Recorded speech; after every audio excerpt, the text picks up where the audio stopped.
Hey guys, welcome back. So today we're out at the range with the B&T Station Six, which was originally reported in the US media as the VP9, but it's gone through some evolutionary changes before it showed up on the US market. And we'll talk about some of those changes between the VP9 and the new Station Six. Again, this is the Station Six. This is a 9mm manually operated suppressed handgun that is a modern version of the Welrod, which was developed by the Brits during World War II for covert operations. The original gun was chambered in .32 ACP and had a profile very similar to this one. But the early guns, the ones that were used during World War II, were very crudely made, and this one, the modern version, is of typical Swiss quality, which means it's extremely well made. But before we get into today's video, guys, if you like the content that we produce here at the Military Arms channel, please take a moment to hit the like, share, and subscribe button, and also hit that notification bell so you'll be aware of new videos when we post them. And with that being said, let's get started with today's video talking about this interesting little pistol from B&T called the Station Six.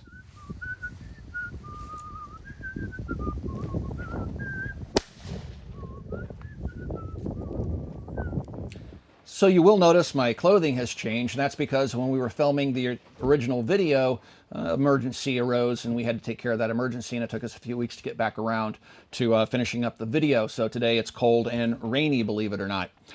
So anyway, the Station Six.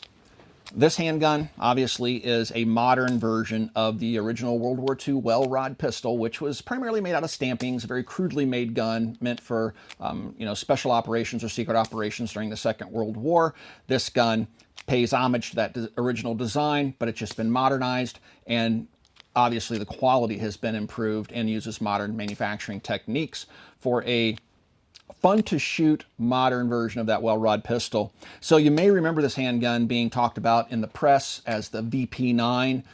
This gun differs from the original VP9 that I had the opportunity to shoot while I was in Switzerland, and Carl, the owner of B&T, allowed me to shoot an original World War II Welrod, which was just absolutely amazing just to be able to see one and especially shoot one.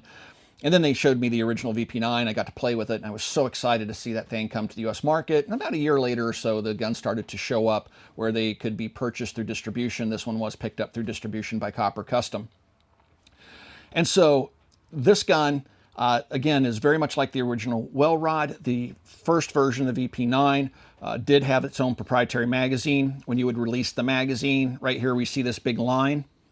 It would separate, and that proprietary magazine could then be loaded and then inserted back into the grip, that would then give you a full grip. And that's much like the original Welrod. But I think people, especially the US market, probably would be more content with the way the Station Six is set up now. So you have a slightly longer grip. Instead of using a proprietary magazine, it now uses a standard 9mm 1911 magazine. Now, when you go out to pick up extra magazines, you'll want to pick up magazines that are going to work well with the gun. And when I say that, you're going to want to pick up a magazine that looks just like this one. Take note of the foreplate, or the bottom plate on the magazine. It's just a simple piece of sheet metal. If you pick up a magazine like this, it will work in the gun, but it's going to be a little bit longer, and you got to be careful not to over insert it. There's a little stop pin right here that goes through the grip by my index finger, and when you put the B&T mag in there, or the gun that comes with it, this tongue on the bottom of the magazine will engage with that, and that's going to stop it from over inserting. Okay, if you go out and pick up a magazine like this, which differs because look at the base plate. If I put it in carefully and push it up just until it hits the lock point, let me open up the bolt, that makes it a little easier. Push it up until it hits that lock point right there, and no further, that magazine will work. Okay, but because of its design, its extra length, if I push it and tap it in when the bolt's back, now the bolt's going to run into that magazine and not close until you pull it back down and it hits the mag latch. So you'll want to pick up magazines that will work with the gun, and that's very simple to do. Just pick up magazines that look like this. This gun also has a very similar trigger that looks very similar to the original Welrod design, including the trigger guard. It maintains It's bolt action single shot operation. And being a 9mm and also 45, it's just, you know, a more potent caliber than the original 32 ACP.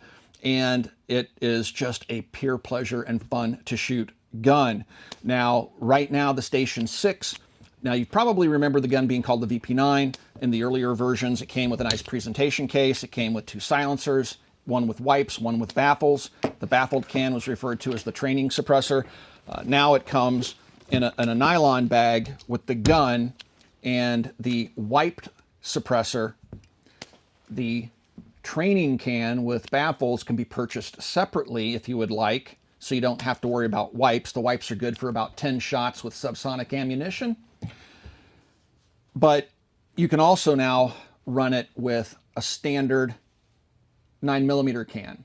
And I made the recommendation to B&T that they should just offer the gun with no suppressor and allow people to put their existing 9mm cans on it. Now, you will not want to run a booster because this gun does have a fixed barrel. It does not move.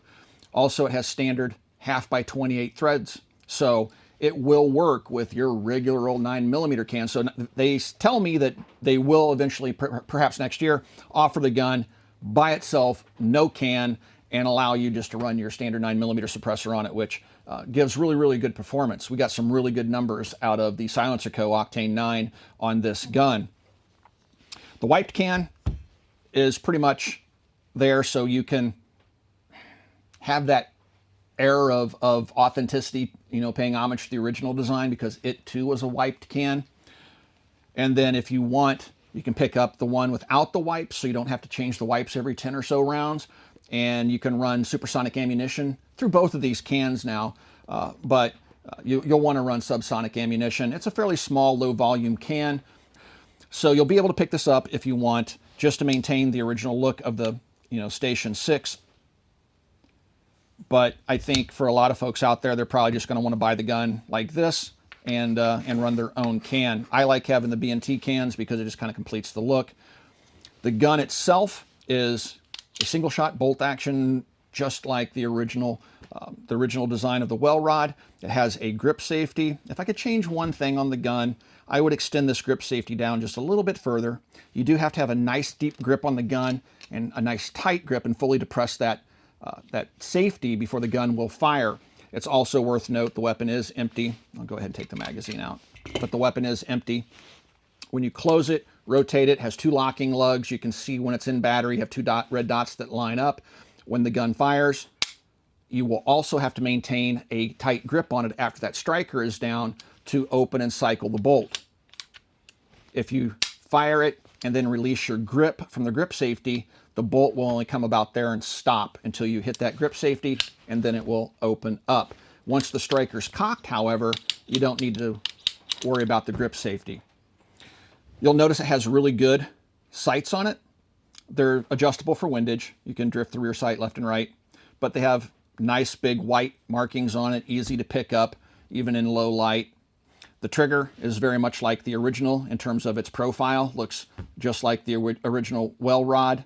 Has a magazine release right here.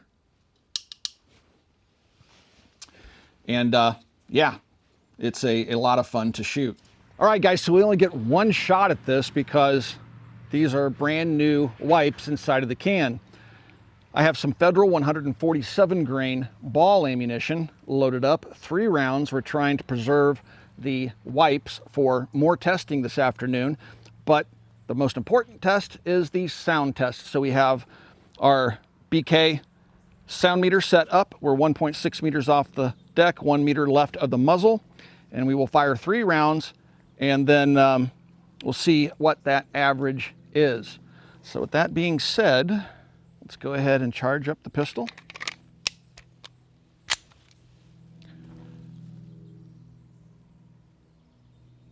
And here we go with the first shot.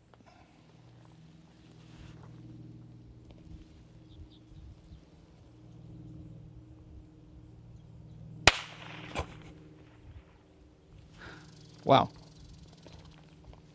146.3. So I'm going to drop the magazine out. I'm going to take the spent case out.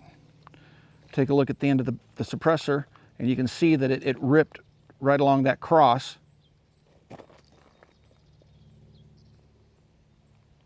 All right, try another shot.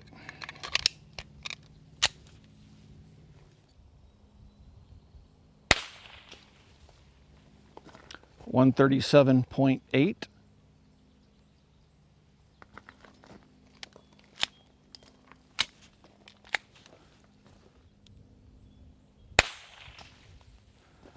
And 139.7. All right, that's the last of our 3 rounds of the 147 grain subsonics. We found 2 more subsonic loads inside the shooting shack. One of them is a 130 grain Federal lipstick bullet, that's the red one, and then a 147 grain Winchester subsonic load. So I've already loaded them into the magazine. I have the lipstick on the top and then the 147 grain as the second round.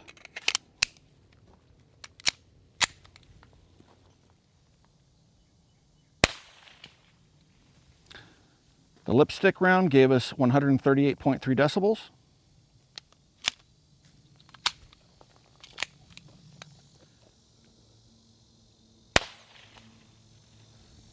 And the Winchester gave us 135.8. Not too shabby on that Winchester load. We have noticed that the 147 grain Federals are a little bit warmer, but they should be fairly close because they're both under 1,000 feet per second. This is the training can that would have been a part of the original VP9 package, which is now omitted from the Station 6, so you will not get this training can. The purpose of this was to allow the shooter to shoot a suppressor that looked just like the wiped can, but it was not intended to be as quiet as the wiped can. So let's see what this does. This was sent to me by B&T to use, but I've already fired it with, subsonics just off the back deck, and I can tell you right now, it's going to be loud. So again, it's the exact same profile as the wiped suppressor. It has the O-ring seal, all of that stuff on it. Same markings.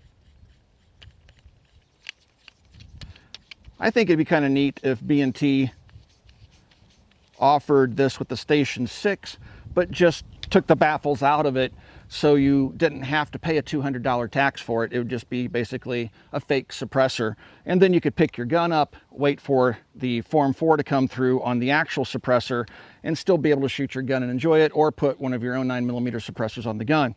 All right, with that being said, let me go ahead and load this gun up. We got some more 147 grain Federal. And we do want to thank our friends over at Federal for supplying the ammunition to the channel for free. It helps us out tremendously. We'll go ahead and get this guy ready to go here.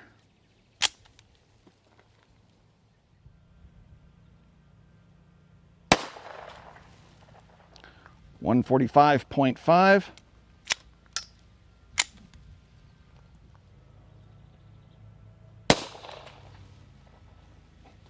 $136.8. That's with the air out of the can. That's about as quiet as the wiped version.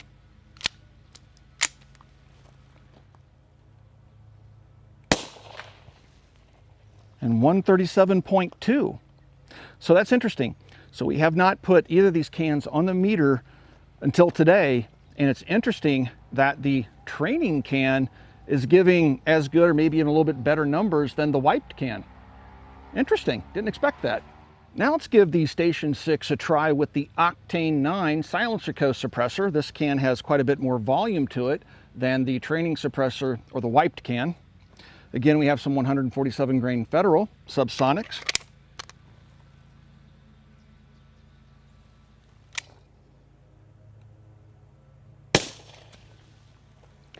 $131.3.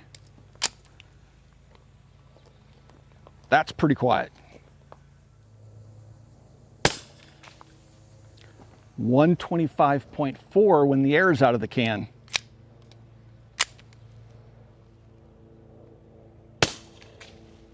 $126.6.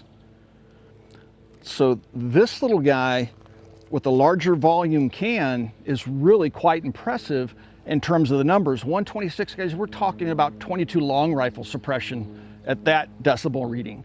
So that's pretty impressive. That's actually quite impressive. And I knew it was quiet. This is how I've shot the gun mostly. And I've been shooting it even with supersonics. and it seems comfortable to the ear. You know what?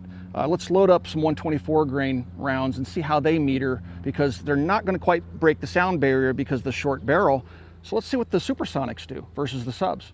All right, let's see what this bad boy does with some 124 grain ball ammunition from Federal.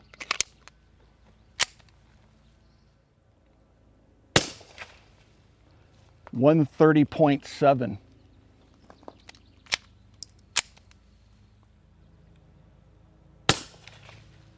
126 flat.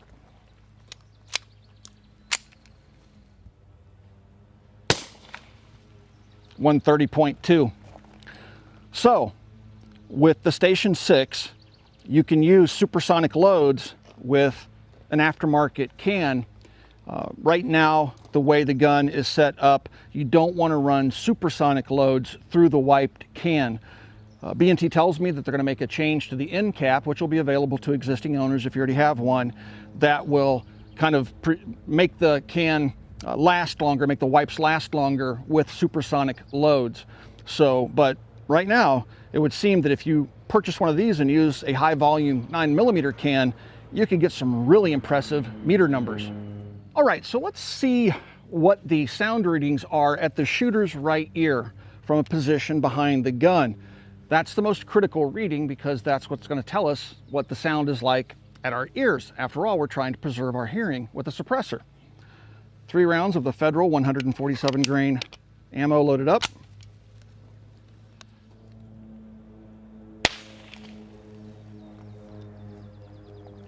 .127.7.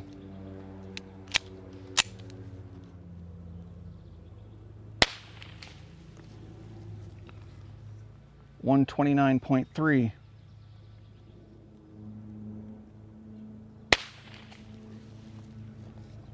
And 129 flat. So in the 120s, definitely hearing safe. So now we have at the muzzle and at the ear with the subsonics using the wiped can. Let's take the gun apart, and it disassembles very much like the original Welrod. By that I mean, on the right hand side of the receiver, we have a flathead slotted screw that holds the entire mechanism together.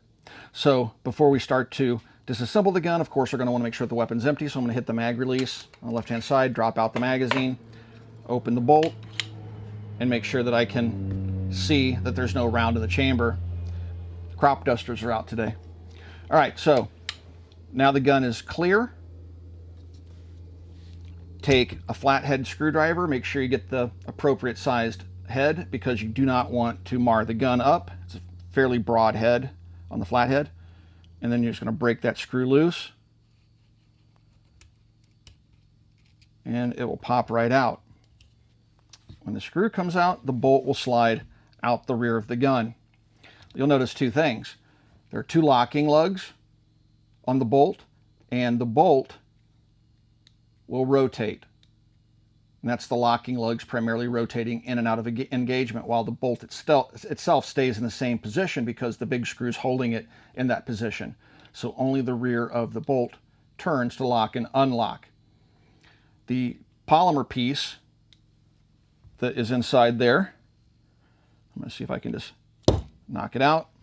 There's a little polymer piece that sits inside the receiver, and it rides in this little trough on the opposite side of the bolt. So here we have the trough that the screw holds the bolt in the gun, and on this side we have another little trough that opens on this end, so you can pull the bolt out for disassembly. But this little guy rides with the bolt. Actually, it's in a slot inside the receiver, but when the bolt goes closed, it'll ride over this little polymer piece, and see how it rides up between the locking lugs, and then will turn with the bolt head.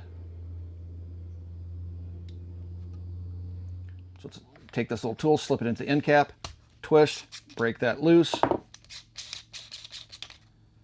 and now you can see your first wipe in the stack right here. To take it apart, I'm just going to do that, and that should free them up. One's still in there. And now you can see how the wipe stack sits. There are 4 wipes in the stack, and let me pry one apart here. The wipes fit pretty tightly. So it's in two pieces like this. So you have a wipe on either end, but you have an air space between the wipes. And this goes on all the way down the very first baffle that's on the bottom. All right, so when you seat them, you want to make sure that you push those baffles down completely, because they will set down into a recess.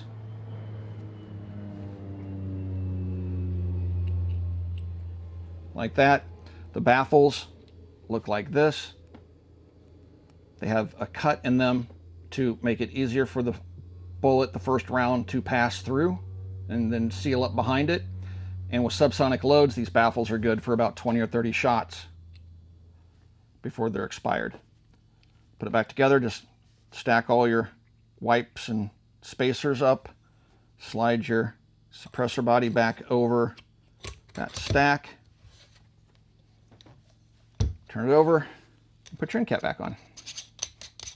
So let's take a look at the accuracy of the pistol using different silencers and without a silencer. And I thought this was actually relatively interesting. So I've shot wiped cans in the past, and the wiped cans, because the bullet physically contacts a piece of rubber that's about that thick, because the bullet contacts those wipes, it can cause accuracy issues. You would have subpar accuracy. It would degrade with the wipes.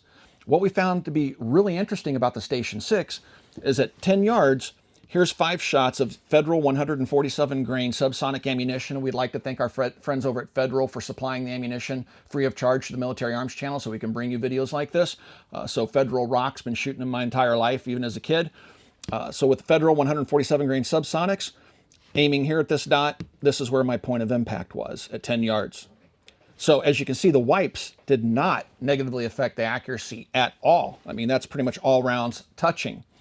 So then we use the silencer same thing. We're going to use 147 grain Federal through all 3 of these tests here. This shot, likely me, but the rest of them all touching right here, just a little bit higher than with the wiped can. And then down here, you'll notice this is no can. This is just the bare gun, just like this. All rounds pretty much touching and pretty much in the same point of impact. Maybe just a little bit higher, but just a little bit right about there.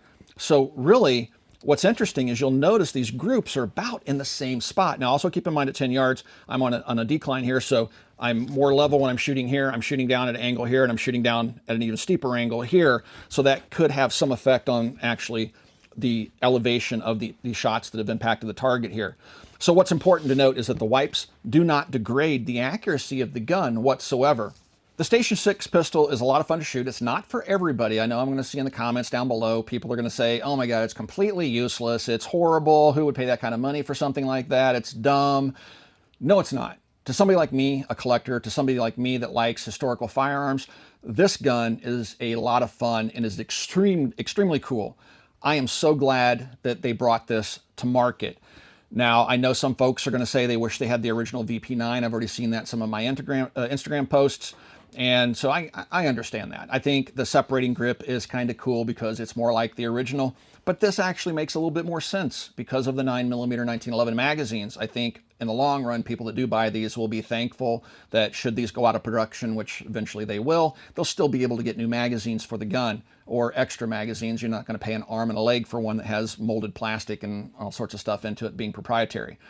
The gun's fairly simple to take apart. You know, I already explained how to do that. The operation, this manual operation, is a lot of fun to shoot. And one thing I would recommend is when you're operating the gun, pull it smartly to the rear because the ejector's fixed and it depends on the velocity of the bolt coming to the rear. So when you unload it to take the spent case out, pull it sharply to the rear. Or I've found that just simply turn the gun sideways, open the bolt, the spent case will fall out. And then when you close it, I kind of use the palm of my hand, hit it and rotate it, and that assures positive feeding. If you baby it whatsoever, the spent case will just fall back into the action. And if you gently push this forward, the bolt might lose control of the round. So pull it sharply to the rear, smacker closed, and the gun's going to work 100%.